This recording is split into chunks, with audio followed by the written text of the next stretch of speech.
Existe uma imagem que define a fronteira entre o que é humano e o que é outra coisa. O conjunto de Mandelbrot é uma forma geométrica de complexidade infinita que nós humanos só conseguimos enxergar quando os computadores ficaram potentes o suficiente. Agora, transporte isso para a realidade física. Agosto de 1991, na Inglaterra, num campo úmido e silencioso amanhece. E lá tá o conjunto de Mandelbrot estampado na plantação com precisão cirúrgica, milhares de hastes de trigo deitadas em padrões que desafiam qualquer erro humano. A primeira reação do cérebro é ceticismo.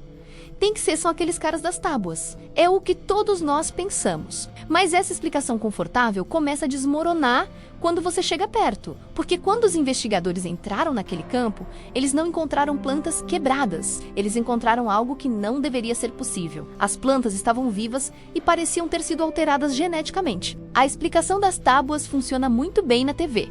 Mas ela não explica como um fractal que exige cálculo computacional apareceu em poucas horas sem nenhuma fonte de luz. Estamos diante de um fenômeno onde a arte é a parte menos impressionante. O verdadeiro mistério está na biologia, e se você acha que isso começou com a cultura pop dos anos 70, prepare-se, porque o registro mais perturbador dessa história tem mais de 300 anos. Se você abrir um livro de história britânica no ano de 1678, vai encontrar um panfleto bizarro. O título é O Diabo Ceifador. A imagem mostra uma criatura cortando um campo de aveia em círculos perfeitos. O fazendeiro relatou ver uma luz estranha e ardente sobre sua plantação durante a noite, e que pela manhã a aveia estava cortada com uma precisão que nenhum homem mortal seria capaz de fazer. Estamos falando do século 17. Não existiam drones, não existiam lasers e não existia a fama de fazer pegadinhas para a TV.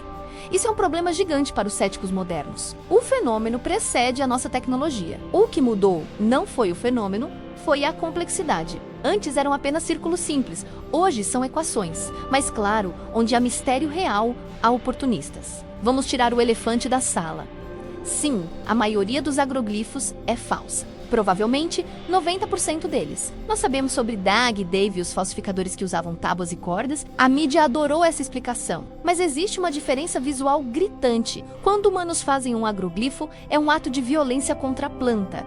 Eles pisam, esmagam e quebram os caules. O campo vira uma bagunça de fibras rompidas. Mas naquele 1% autêntico, a assinatura é completamente diferente.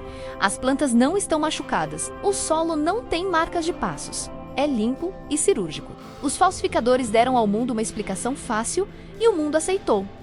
Mas eles não conseguem enganar o relógio. Estamos em 1996, ao lado de Stonehenge. Um piloto sobrevoa a região e vê o campo limpo. Ele dá a volta e retorna exatos 15 minutos depois, e lá está. Um fractal gigantesco composto por 151 círculos perfeitos. 15 minutos. Para criar 151 círculos alinhados nesse tempo, você precisaria de um exército invisível. Ninguém viu nada. Ninguém ouviu nada. O desenho simplesmente apareceu. Se o tempo não fecha a física, também não. Porque quando os pesquisadores entraram nesse desenho impossível wall que encontraram, desafiou a botânica. Pegue um caule de trigo seco e tente dobrá-lo a 90 graus. Ele vai estar lá. Mas nos agroglifos autênticos, as plantas estão dobradas num ângulo reto, perfeito sem quebrar. A fibra externa está intacta e a planta continua viva. Isso se chama fototropismo negativo extremo. Na natureza levaria dias.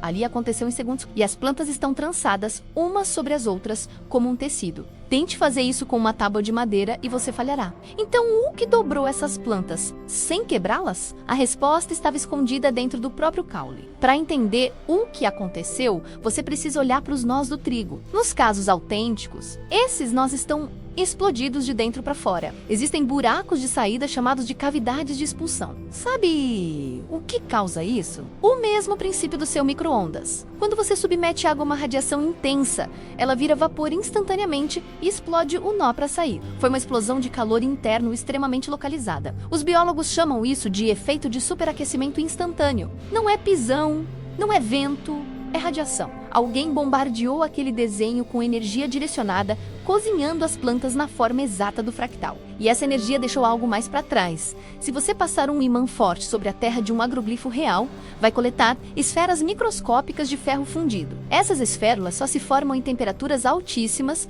caindo como chuva. A concentração dentro do desenho é 600 vezes maior do que fora. Isso derruba a teoria dos dois caras com uma tábua. Temos calor, temos radiação e temos anomalias geológicas. Mas qual é a mensagem? Voltemos ao fractal de Mandelbrot. Em 2008, outro agroglifo codificou os primeiros 10 dígitos de π. Outro mostrou a proporção áurea.